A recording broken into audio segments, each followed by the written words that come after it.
அனைவருக்கும் அற்புதமான காலை வணக்கம். உங்களின் ஒருவன் பி சுரேஷ்குமார். தினமொரு திருக்குறள். இன்றைய திருக்குறள் அதிகாரம் சுற்றந்தலால். ஆங்கிலத்துல செரிஸ் கிங்ஸ்மைன் சொல்லுவாங்க.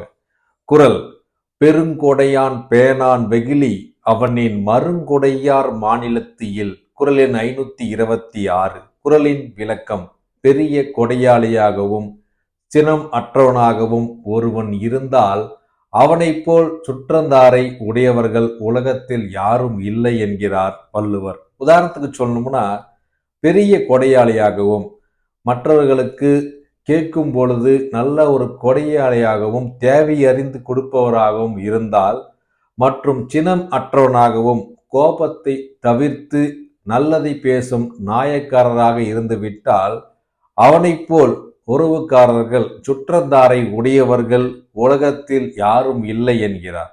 அழகா சொல்லியிருக்காரு பாருங்க. சுற்றந்தலால் இந்த அதிகாரத்துல அழகா சொல்லியிருக்காரு. ஏற்கனவே இந்த அதிகாரத்துல காக்கை கரவா கரைந்தொன்னும் ஆக்கம் அன்னறிராக்கை உலன்னு சொல்லியிருப்பாரு. அழகா அந்த குறள் பார்த்தோம்னா, காக்கை சாப்பிடும்போது தான் மட்டும் சாப்பிடாதுங்க, அதனுடைய சுற்றந்தாரை அழைத்து மற்றவர்களை பகிர்ந்து உண்ணும்.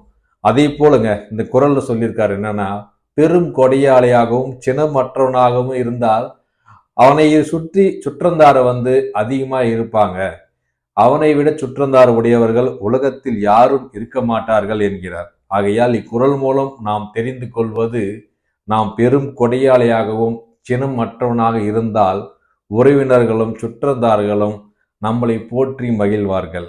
மீண்டும் திருக்குறள்: பெருங்கொடையான் பேணான் வெகுளி அவனின் மருங்குடையார் மாநிலத்து இல்.